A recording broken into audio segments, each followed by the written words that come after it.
There you go. All right, so what do we have going on here right now? So here we're actually in an area, called the Hinterlands. It's outside of Red Cliff Village for people that have played Dragon Age Origins. It's a medium-sized area for Dragon Age Inquisition, but this area is actually bigger than all of Dragon Age Origins put together all by itself. Wow. Yeah. In fact, basically everywhere you can see here, you can head to, you can climb. We've opened up a lot of movement as well. You can jump now to go over, obstacles to kind of make your way up and down. You hills. can jump now. Yeah. Whoa. Yeah. I know. Revolution. Yeah. No, I'm surprised by that. But no, I mean we haven't done that before, and when we said we want to have areas that are more vertical, areas that you can interact with. Right now we're looking at a cool kind of mechanic that has you kind of hunting around the area looking for lost artifacts. So is that what a shard is? Is yeah, that shard spotted? Yeah. All right, in cool. fact, bad guys have kind of been here ahead of us and started setting these up in these like clandestine locations. So you're taking advantage almost of the bad guy tech. Though I don't think we're going to talk too much about the bad guys. Yeah. So what's my incentive to go and explore, like on these hills? Like, well, why am I going? Like, why should I deviate off the path on my quest to go where I'm going next? So the thing we want to make sure is that when you're out in the world, that it's all purposeful.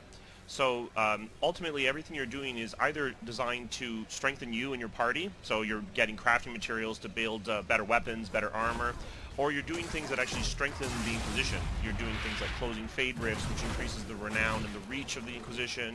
You're helping citizens or freeing people that can actually come and reinforce your Inquisition.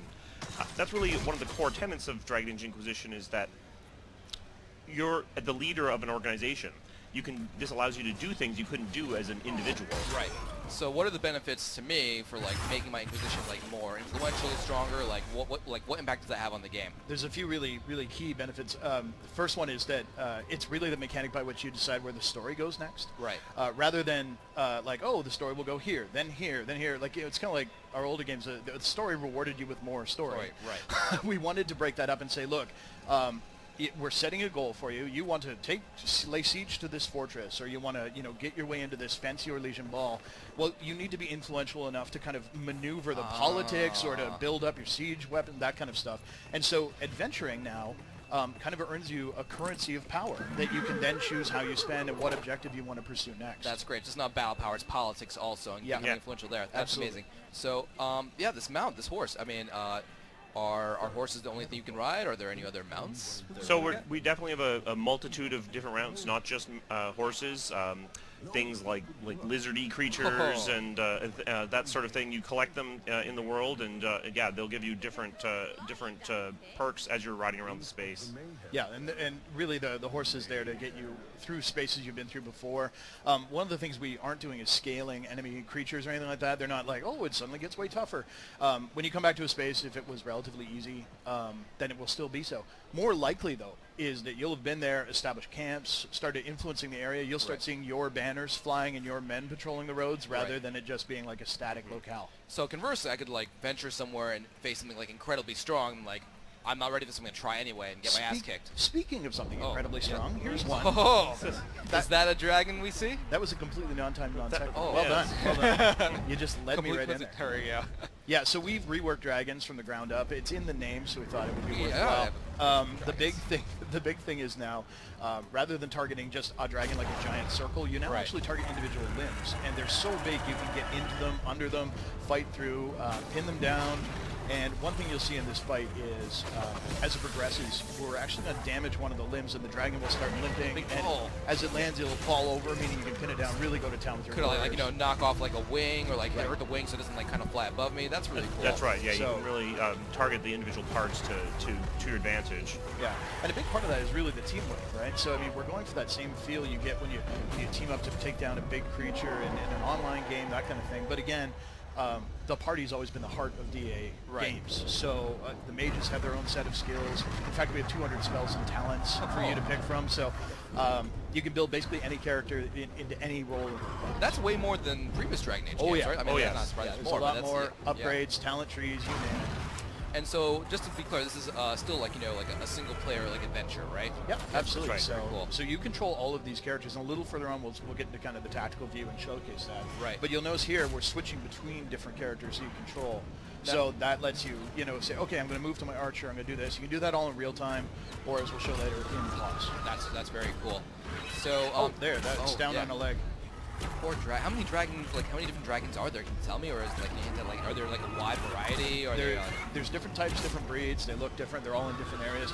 They're all basically apex predators, so they're really, really tough encounters. They're basically designed for endgame, but they drop incredible loot and crafting materials. And with dragon stuff, you can kind of make the best stuff in the game. Oh, that's so. If I encounter a dragon, can I get away, or am I just like stuck? You can. I can. At any time you can disengage. Yeah, we really want to make sure because the game isn't auto balancing to you. You want to make sure that if you're engaging into a combat that you aren't ready for, that you can get the hell out of there.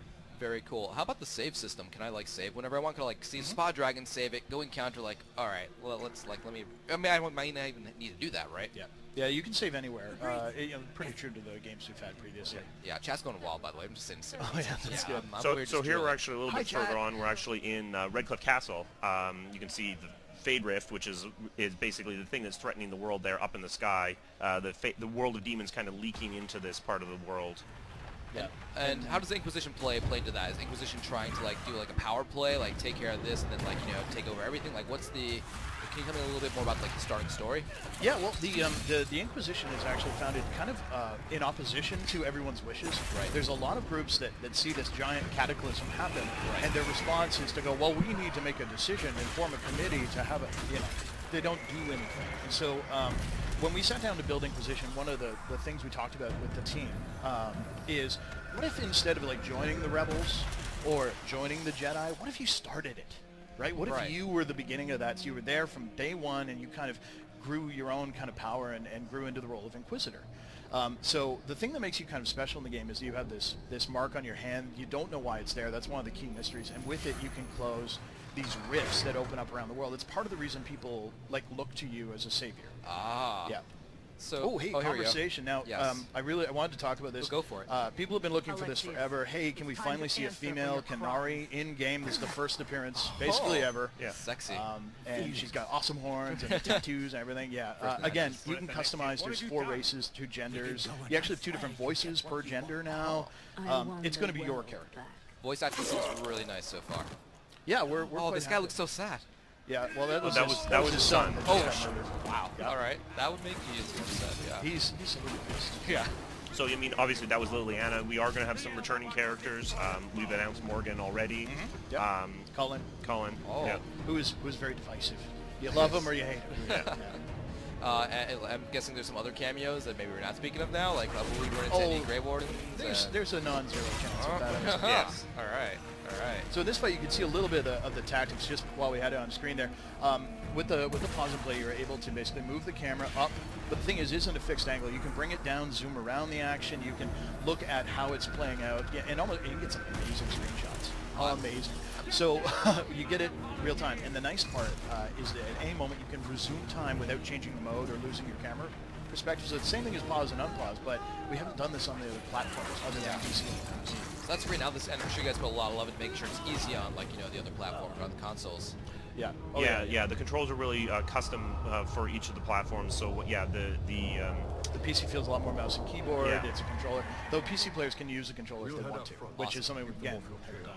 All right. Awesome. So fans, Iron Bull has a face. Everyone thought he was going to be our tally. You'd never see his face. He'd always be facing away from you. Now he's got a face. Yeah, like Creepy Watson or something. This scene's kind of fun here. All right. Fun in a dark way. That's my favorite kind of fun. Shielded by flame. Oh, and I just saw someone ask, can we customize our followers' looks with armor? Yeah, you can. You can actually swap armor in and out for them. They'll change. Bull's actually wearing like a set of plate mail that isn't from when he started in the demo. Yeah. So how wide is the variety of, let's say, like armor and weapons? Pretty big. You can craft them yourself. Oh, hot. So yeah, I mean, it's definitely a pretty wide variety. With weapons, you can swap out the hilt, the blade, sometimes an arm guard as well. So October 7th. October 7th, yeah. I am incredibly excited